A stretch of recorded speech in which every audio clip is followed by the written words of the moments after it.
Clay, what do you think parasitic ice is? What do you think it does? The villain in this has a line where he's like, at night, parasitic ice does exactly what you think it will do.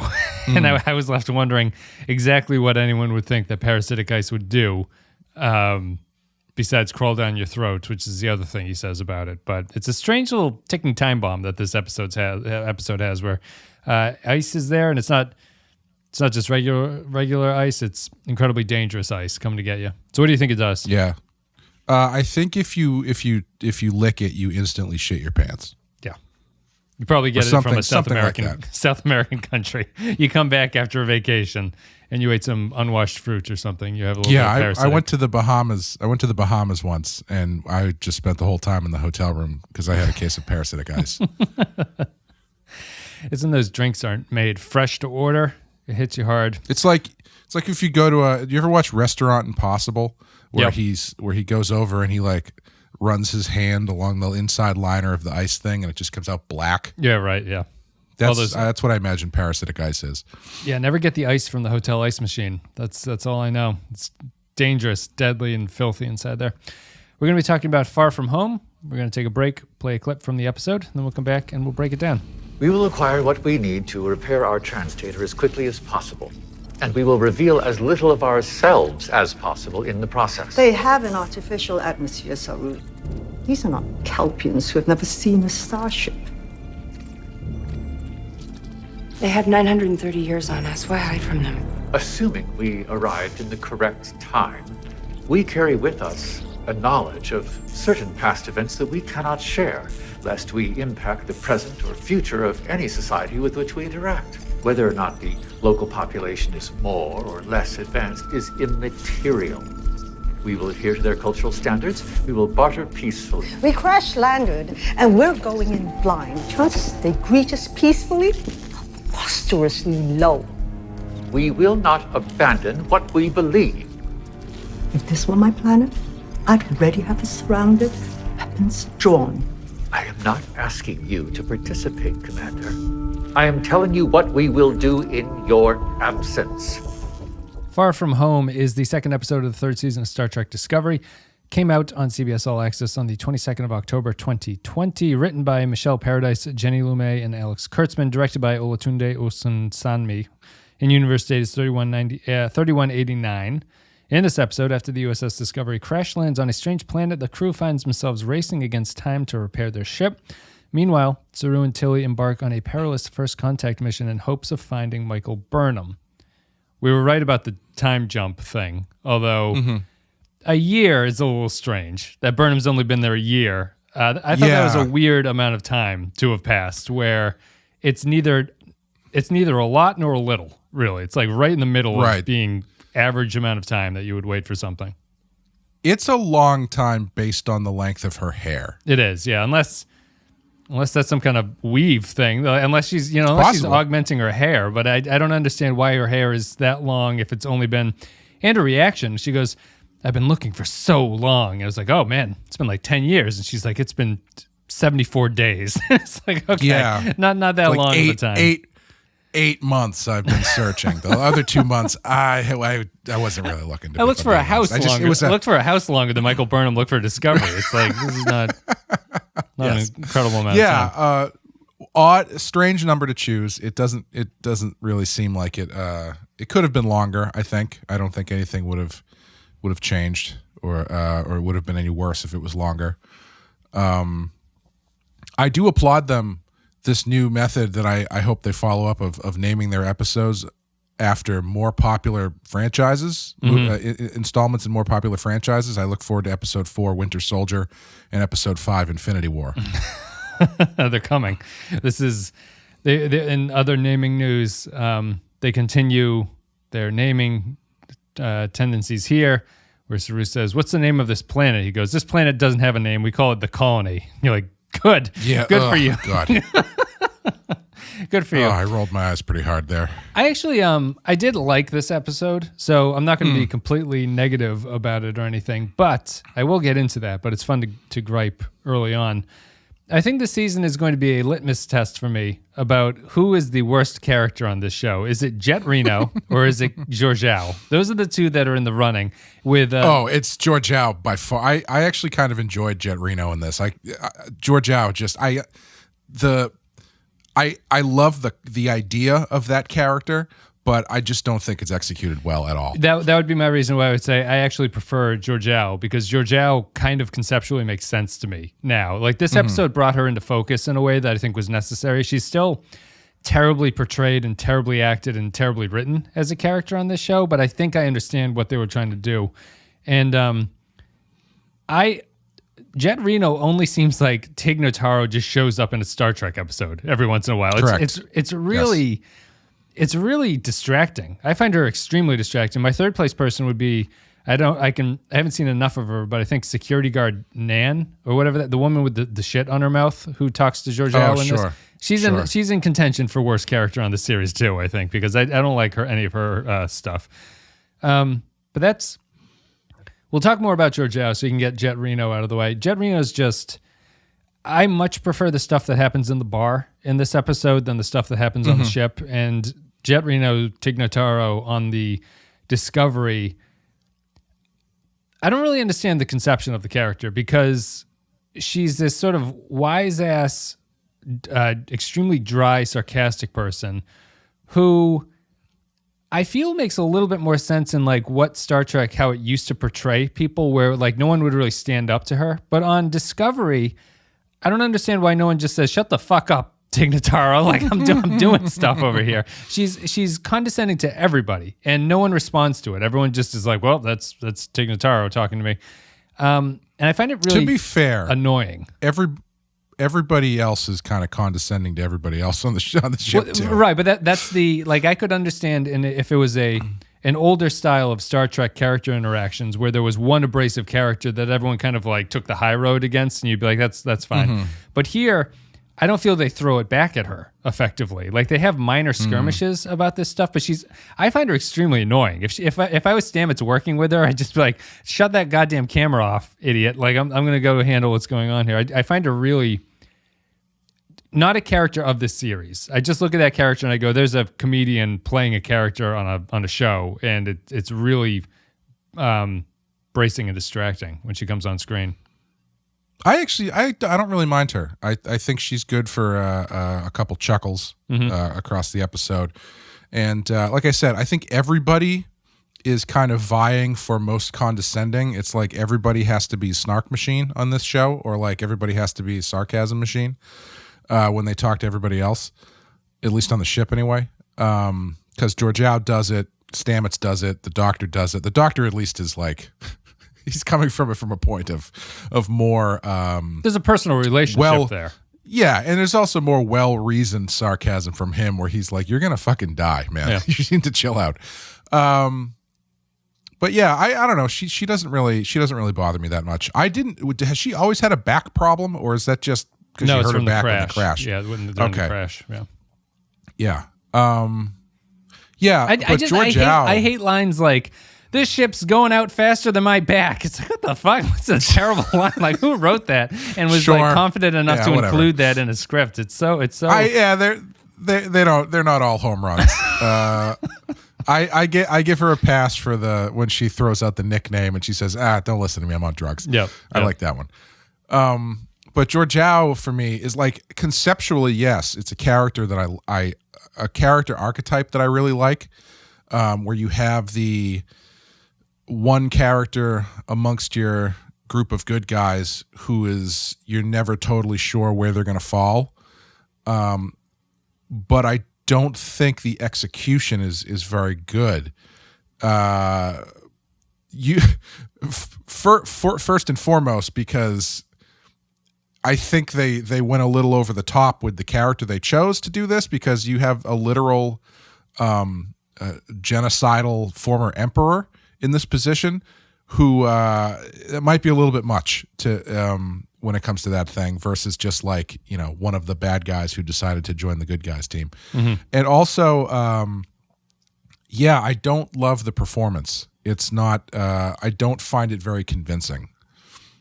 Because they give her they give her the same type of like condescending, snarky dialogue, but I don't think that she does it very well. Whether it's because I don't want to say it's because of her accent is too thick or whatever, but I'll just say like, it. I find her accent distracting. I find her accent distracting. Yeah, it's like I just don't. It's not strong enough to. It comes across as it weakens her acting performance when it's clearly that she doesn't have full grasp of the language and is sort of like having to work double time in her head to speak in English and act this way. And if you're pairing someone who doesn't really have a strong grasp of language with a performance that kind of needs the nuance of language to not make that character be annoying, it's a really hard pair to sell that together. Yeah, I'm a little surprised they didn't try to write that character more to her strengths. Because I think she's a very imposing and intimidating presence. But if you have her trying to trade barbs at the same speed as like Tilly and Jet Reno and stuff, I just don't. It doesn't come across. No, I think she would be much more effective if they kind of strong let silent her type. actions. Yeah. And the accent does make it difficult, but I don't want to write her off because of that, obviously. But it's not a great characterization for her specifically. Because like why does she have to be like, I don't know, whatever. I don't need to get into that. Georgiou is what I liked about this episode and what it has to do with Georgiou in some ways is that I'm starting to see course corrections in what they're choosing to do. I thought this episode was a big one for course corrections. Some of them are very strange, like looking back on it in hindsight, Saru losing his fear tendrils and becoming a new character is really a retcon too. They're like, we need a stronger character going forward, that Saru is not doing it. So we just need to erase what this character was and give him a whole new personality because we need someone who can fit this position because Pike's not going to be around next year. So Saru's new personality seems it was completely fixed in one decision that they made last season, and he's brought in now as the sort of counterbalance to everything. Georgiou, for her existence, the entire second season had no reason to exist, and she now does have a reason to exist, which is to show different opportunities for what Discovery's crew might be up against. She's to give a counterpoint to what the Federation values are. And it's maybe not effective because she's so over the top and hammy all the time. But that is her.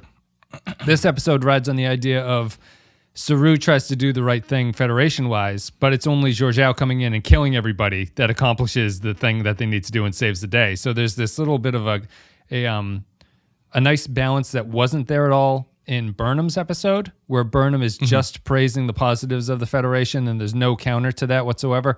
Here you see the counter and you see how ineffective Saru is probably going to be in the face of this guy who's going to kill them. And Georgiou has to do the Section 31 type thing, which is the wrong thing to do, but it ends up with the right result for everybody. And she didn't have that the entire second season. Right, yeah, because they were just trying to figure out how to wedge her back into the show.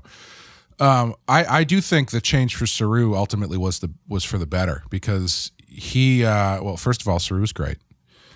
And he is probably moving up the list of like my favorite Star Trek captains based off this one episode. Because I thought everything they had him do here was great.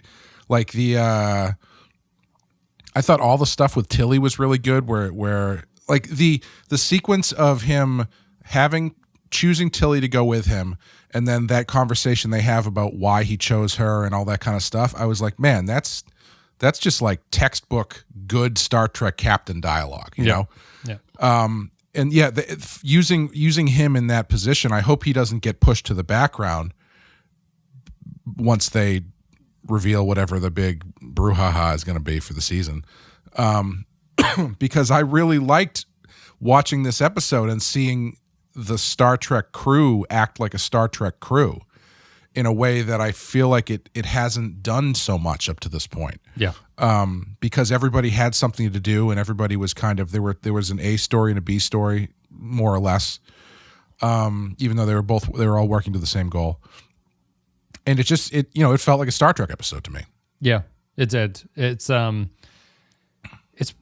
probably one of the better executed episodes that the show has ever done. I think that they accomplish what they want to do in this. I think that it really minimizes the problems that I have with Discovery, which is that this is maybe the first episode of the entire series where I feel like the theme is actually augmented by the actions that people do in this. Like there's like a connection between what goes on and what they say that the episode is about at the end, where the characters talk about it.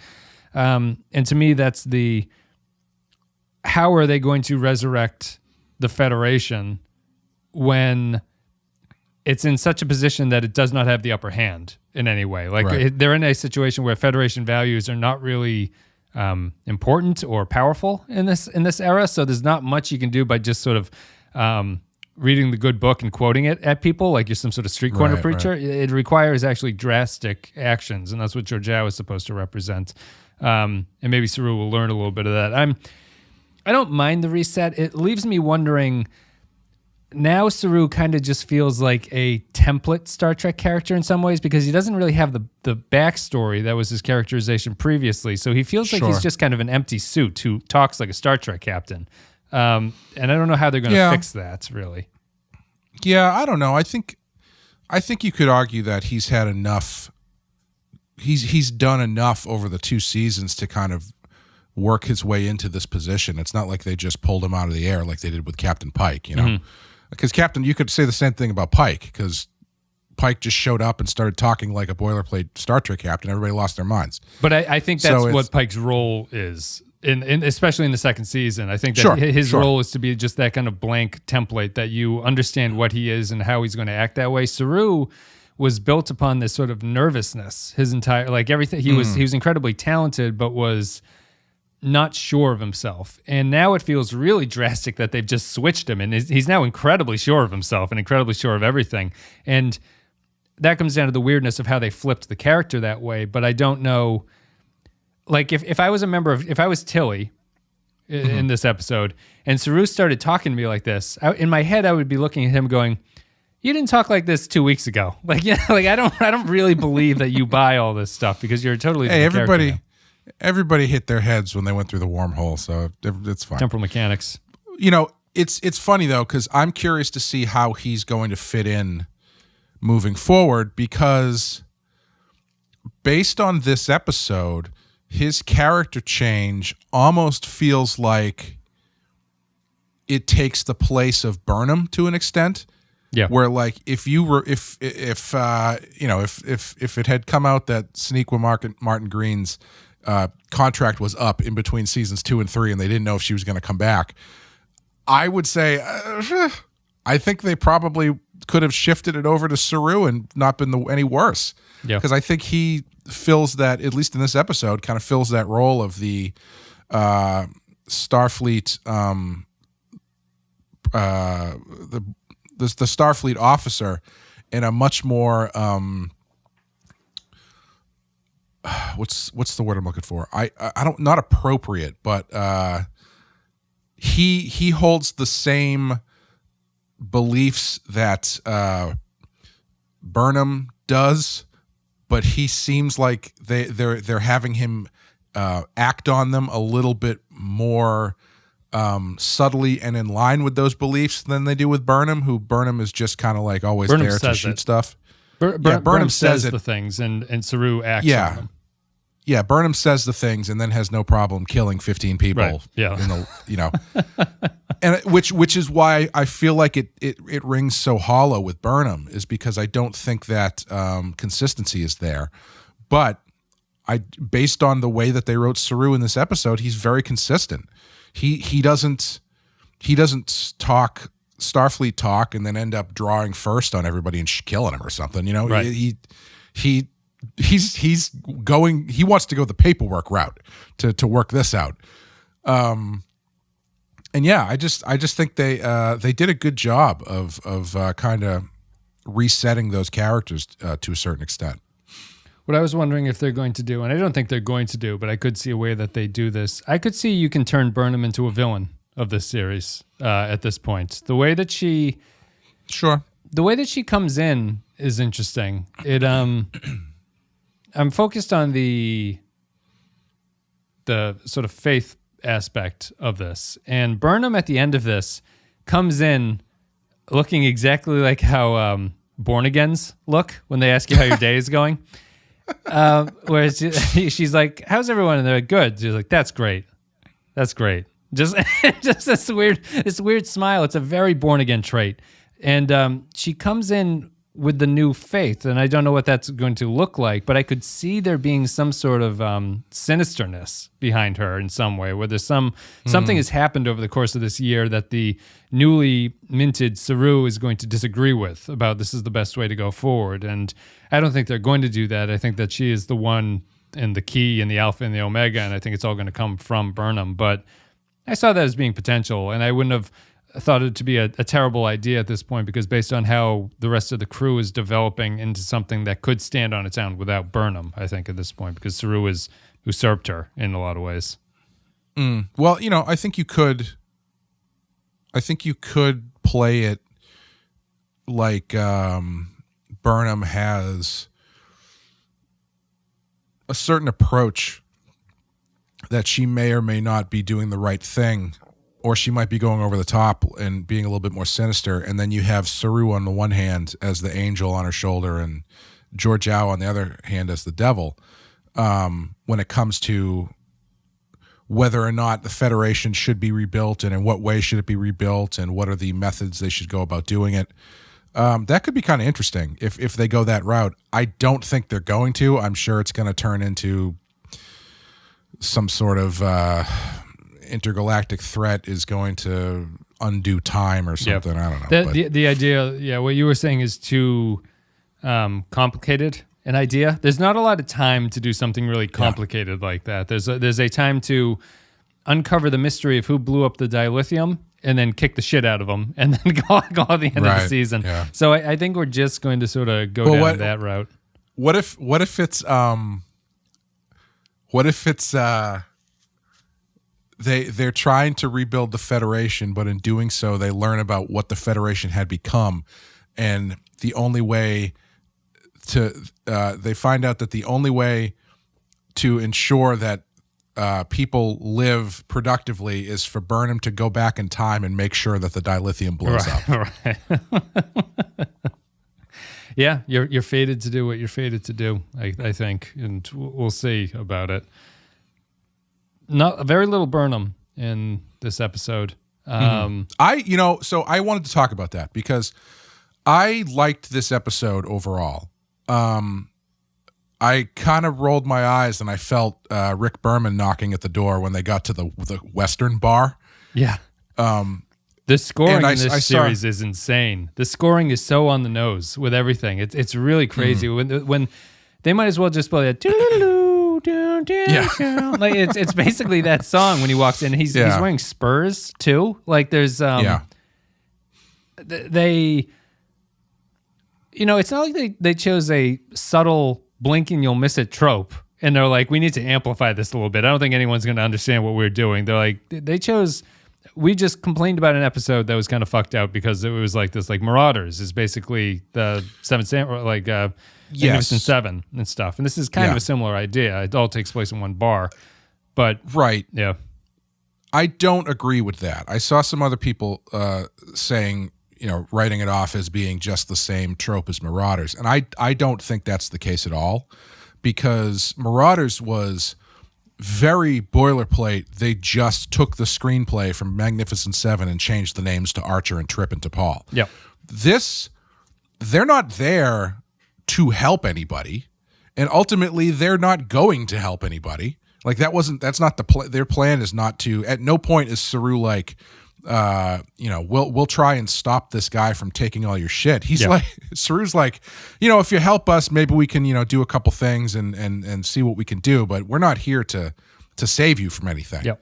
And then when the guy shows up, it's like it's not like the end game is that they're trying to break this link. It's just George Howe shows up and kills everybody. Yes. So it's not the goal of the episode is not to redo this Magnificent Seven or Western type trope. It's their goals are very specifically still linked to the ship. It's just they hit a snag in the form of this pirate or whatever. Yep. And even at the end, it's like I guess the closest thing they do to that sort of Western thing is when Saru kind of gives the gun to the bartender and says, "Well, now this is up to you." They even liberate there, the it's like town. They liberate this. Yeah, settlement. but they don't come. They're not there to do that, though. No, they but just I do think it by they accident. do it sort of indirectly. I don't actually think it's that drastic of a change. It's instead of Saru saying, we ride or die with these motherfuckers, it's just, we ride or die with them because if we don't ride with them, we die. So he doesn't have the option to leave that you would in the other stories, which is that it's your choice to just kind of fuck off and not help these people. But he is stuck in the position where even indirectly, him helping himself helps the other people. So it's Right. not as noble. I think the nobility aspect is taken over more by Saru talking about it than it is the choice of his actions to help these people. It's more like an indirect result of it spreads the values that he wants, as opposed to a decision at the start of it that it's the right thing to do.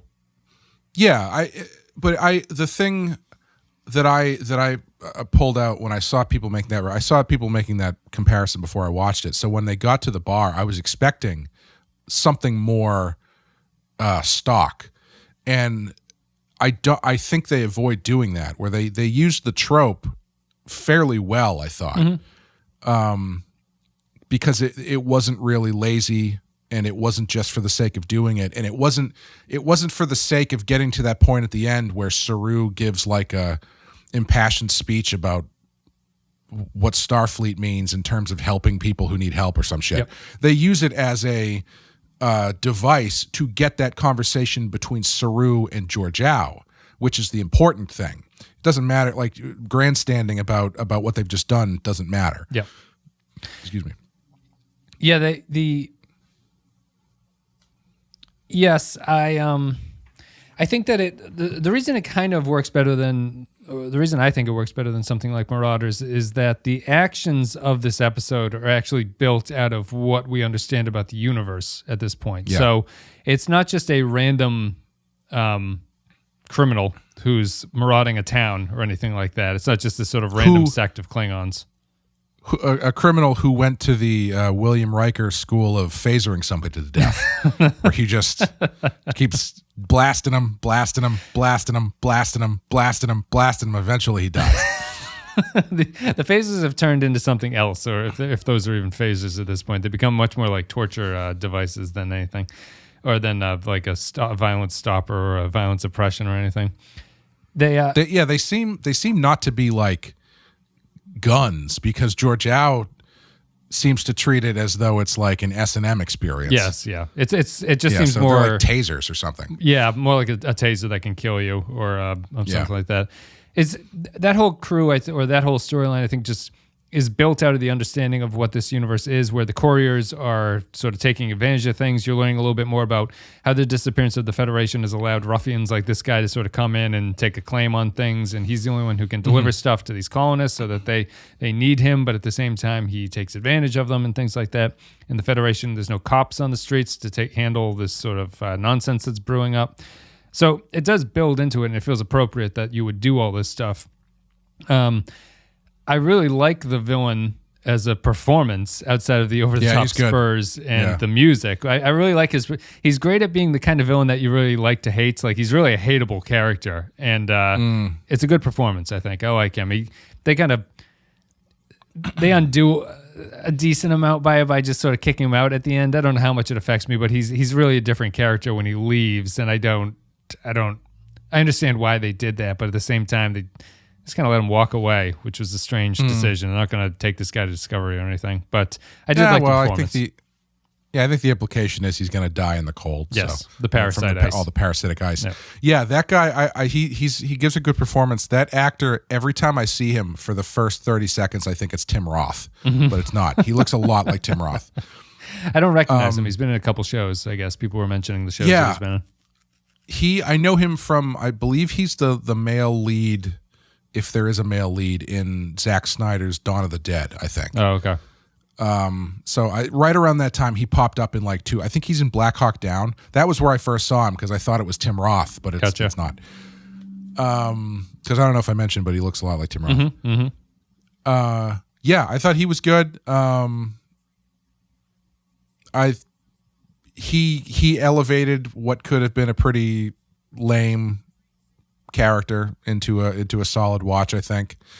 But just to jump back to the Burnham thing for a second, my problem with the episode is, did you feel like the Burnham showing up at the end ultimately kind of made the episode pointless? Because I wish that they had not gotten back together so quickly, because it seemed like they were, you kind of focus on the crew of the Discovery. They're doing this thing. They're trying to get back up. They're trying to get back on out in the space or whatever. And just having Burnham show up at the end kind of, I don't know, it kind of like set it back to 1 for me, where it's like, well, why even bother doing this if you're just going to have them put them back together so quickly? I don't know. Yeah, that's interesting. I mean, I maybe only mostly strongly feel that in that she ultimately pulls them out of the ice, so that like the whole thing feels, the whole journey feels superfluous to that point, because she's just going to pull them out. But I wouldn't have minded if, honestly, if they got out under their own power, and then the very beginning of the next episode they meet Burnham. I don't feel it's a distance of time, but I feel it's a distance of like Burnham coming to save the day felt a little gratuitous. Yeah, I think that's what it is for me, because it's like you go through this great episode of the crew being self-sufficient and doing all this stuff to solve their problem, and then ultimately they're just saved at the end by Burnham. I don't know. It kind of undid the goodwill of the episode for me a little bit. Yeah, I didn't mind. I can kind of agree with that, and I think it's, the more I think about it, the more I probably agree, and I think that it's a strange choice, but it feels it's very much a Discovery thing. Like I recognize stuff now where when they get caught in the tractor beam at the end, the helmsman or whatever that guy is, the tactical officer, I think, says, he's like, it's an enemy starship above us, and I go, Discovery does stuff like that to make you think that something is happening. Right. That guy has no reason to be like, there's a definite enemy above me, like attacking me with a tractor beam. My favorite bit of that stuff, because I wrote it down, because hopefully you can make sense of this for me, is when they have in their ready room conversation they have with Saru and Tilly, I think it's Tilly, and Georgiou and Nan. Georgiou, they have the conversation about going to this town and what they can and can't say, and they try to pull like a Back to the Future 2 type argument, but since they are from the past in the future, it doesn't make any sense to me. But he says, more or less, we hold with us knowledge of past events that we cannot share lest we impact the present or future of anyone we come into contact with. Yep. What the fuck does that mean? He can't, because they wiped Discovery from the memory banks, they can't tell future people about Discovery, is what I take that to mean. And maybe Control. Maybe Control would be a part of that. Okay. I guess. Okay, sure. But it's a really convoluted way to word that. I think it's just supposed to show that Saru is sticking to his Prime Directive Starfleet guns. Like, Sure. I find everyone else's argument fairly convincing. They're like, they're a fucking 1,000 years ahead of us. What are we going to tell them that they won't know anything about? We know nothing. I kind of buy that argument more, but I think it's just to highlight Saru is like, no matter what the situation, we stick to Starfleet Federation ideals, and we do the thing that we're supposed to do, even if it's kind of nonsensical at this point. Yeah, it's, for me, it was one of those things where it's like, if you jumped 50 years into the future, maybe I would buy that more, but you're 1,000 years into the future. I don't know how much it's gonna, unless it's the equivalent of having with you the knowledge that, William Shakespeare didn't write Shakespeare or something. Yeah. One of those lost to time conspiracy theory things. I don't really know if it makes that much of a difference, but I get what you're saying. But the wording, it just reminded me of the Ghost of Christmas Future or whatever from Aqua Teen Hunger Force, where he says, now in the future, the past has occurred. Yeah, right. Yeah. No, the thing that actually stuck out to me most in that scene was some of Discovery's bad habits, script-wise and directorial-wise, stuck out in that one. In a very short amount of time, you have them do an Arrested Development joke where she goes, her? When she's going to bring Tilly. Saru's going to bring Tilly, and Nan says her. Sure. And then they do a thing where they cut Tilly saying, what the fuck? They cut abruptly to show it, and they cut to they clearly do it to keep the swear out of it, but it's supposed to be played as a joke, and then it shows the reaction of Saru and everything. It just feels really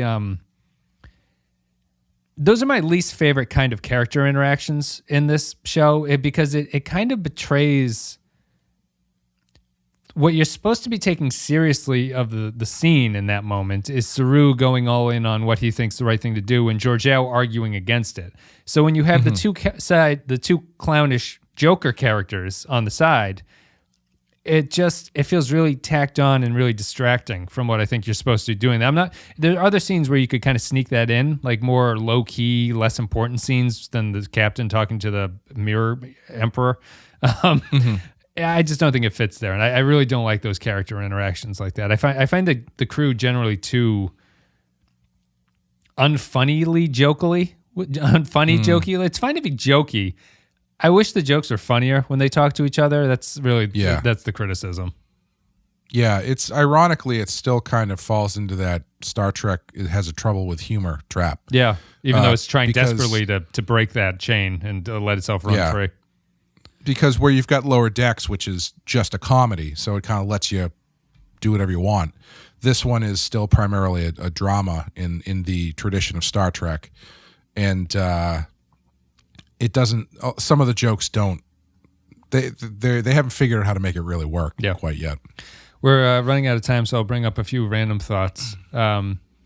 It's very convenient that the only systems that broke on the ship were the ones that are necessary to contact people or to get out of the planet. When Culber's like, here, we've crashed. Paul, get into the MRI machine, which is still working. Yes. And then they're doing other system things that are working. They can do all the doors all work. The ship is totally fine to fly again. It just doesn't have the spark plug or whatever it needs to get off the ground. So it's completely undamaged and it'll just pick up. The one line that was weird to me was when the bad guy was talking to them and threatening them and the crew, and he says, what does he say? He says and then you and all 83 members of Discovery crew, and then Tilly's like, no. She says all 72 members of Discovery crew, and these aren't the right numbers. Obviously, I think I'm using Enterprise numbers. I think it's 77 to 83 or something like that. Yeah, we have 83 crew members, and then he's like, okay, fine, 83. It's like I thought the implication, I thought the point of that line was supposed to be like a bunch of them died or something, not just that he doesn't have the correct stats. I think for the crews on Discovery. I think the follow up to that is she says, there's 82, we count injured people as people. So I think he's just saying that there's only 77 he has to fight against, but at the same time, only 5 people got seriously hurt in the crash of Discovery is the other funny thing about that number. It's kind of a pointless exercise and a pointless disagreement between the two of them, really. Yeah, I kind of felt his reaction in myself when she said that. He's like, okay, fine, whatever. It's 83. You count the hurt people. You like the thing about birds is that they all fly, and someone goes, ostrich can't fly. So I guess you're wrong, motherfucker. Fine. Yep. Ostriches and penguins. They fly through the sea. Yeah, it's it was. They do. Discovery likes to have sort of pointless conversations like that. It's a trope of the show. I think that the jokes in that Captain Roon scene are the same thing. I think that the conversation here where Tilly's debating the number of people who are on the ship, I severely underestimated the number of people on the ship. I think that maybe they evacuated them before they went back in time and they sent as few people as they needed to. I think so. Yeah. I think something like that was going on. Yeah.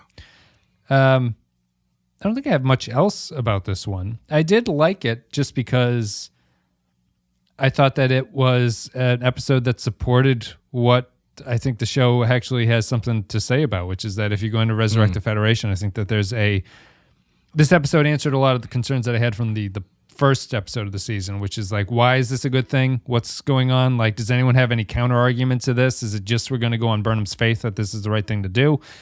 Here, they add a little bit of nuance to the whole arguments about whether or not you bring back the Federation, what the upside of that is and stuff. And while I'd say that it still clings to the optimism of Star Trek, I feel it does it in a more interesting way than just being like, we will survive this if we can raise the flag and find all the ships and stuff like that. There's a sense of hope in the colonists of like, there's a better way to live, and I would rather have the Federation back than not have them back. And that makes sense to me. And it had another like Federation fanboy in this one.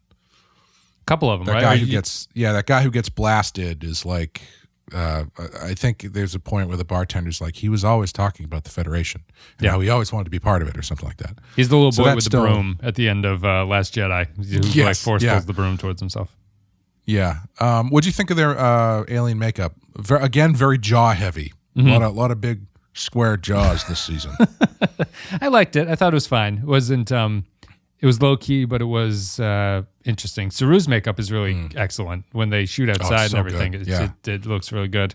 Everyone else was fine, I think. And I guess before we go, Detmer, fairly interested in what's happened to Detmer. They set it up as you think that her implant has malfunctioned, but it seems to be something more catastrophic than that, although they haven't really hinted at what could go wrong with it, so I don't know. Yeah, it seems like it's PTSD or something. Yeah. But, who knows? Or time jump related or something. Like I could see her having some effect from going through time in a way that the others don't. I don't really know what it is, but... Sure, maybe her implant, she starts seeing visions of ghosts, past events. now in the future, the past has occurred. I loved the planet. I thought the planet was awesome. The visuals are really, really cool. Yeah. With from the approach where it had that big like chunk busted out of it to when they were on the ground and they had the floating pieces, kind of like Pandora and Avatar. Yep. I just thought the design top notch as always. Yep. Saloon doors also are excellent. Yep. I did notice this time. Generally on this show, I don't notice it as much as other people do. But oh boy, they were shaking the camera something fierce. Oh, really? Those like quiet. It was just in like scenes where Saru and Georgiou were talking to each other, but it's just like shaking around while they're talking about Starfleet regulation or some shit. Yeah. Like, you guys, and then they would cut to a shot of the ship where it would just be this like nice, languid, slowly moving pan across this landscape, and then back to the bar where they're just shaking it around like it's on a tumbler or something. I thought I noticed a maturity in the camera work in some ways where the stuff on the ship, there's a nice sequence where the camera passes between characters fairly seamlessly. Like a character walks one way and another character walks the other way against it, and the camera moves to follow that new character. It felt kind of fluid and like the camera actually existed in a world, and it wasn't just shot with like, this is the shot of this guy, this is the shot of this guy, and we'll cut between them. It felt fluid and interesting, and it highlights the sort of chaos of Discovery at the same time, because as you're doing, there's steam everywhere and people are pulling wires out of the walls or whatever they're doing. And I thought it looked good. This is the same writers and director as the pilot, or not the pilot, but the first episode of the season too. But I thought this was a much better episode than the first episode. I agree. Yeah, I like this one a lot more. That's it. Thank you guys for listening. Patrons, thank you for supporting the show. You can become a patron at patreon.com/The Pensky File if you're so inclined. It's much appreciated.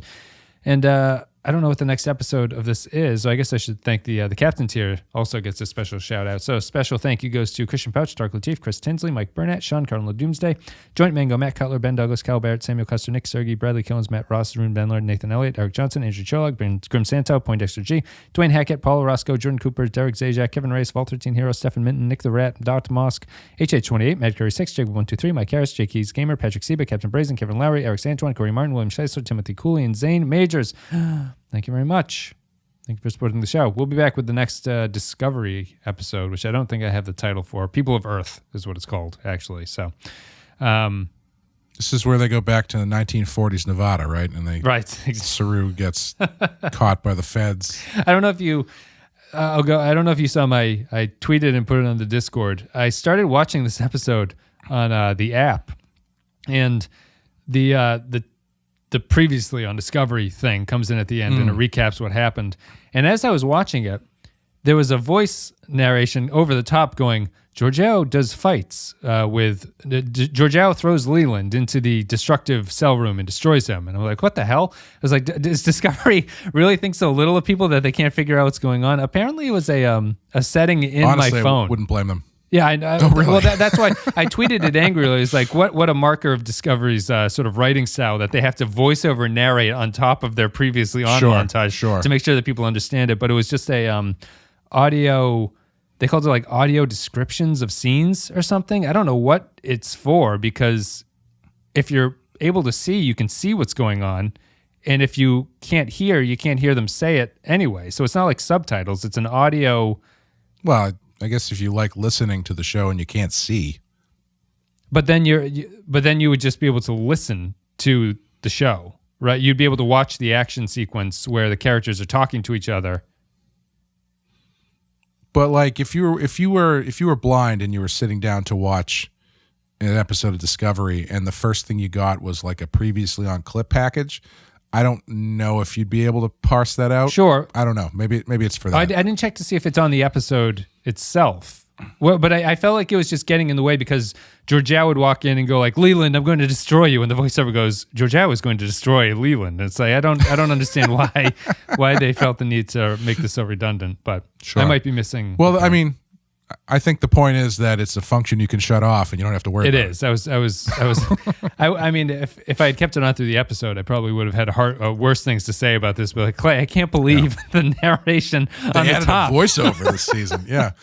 Well, it's like the on the Rotten Horror Show when we did The Thing, I came across on the television version of The Thing, there's a voiceover that explains who all the characters are. So like when McCready shows up, a voiceover will say, McCready, helicopter pilot. He spent 4 years in the Navy and he just couldn't hack it. So now he's here in Antarctica just trying to finish the next bottle of booze or something like that. It's like, okay, right. I guess this is for people who are watching it while they're folding laundry or something. Which I can understand and appreciate. All right, we got to run, guys. Thank you very much. You can check out all the other shows at thepenskyfile.com. Check out the podcast, thepenskypodcast.com, and subscribe on the YouTube channel. We'll be back with People of Earth next week. See ya.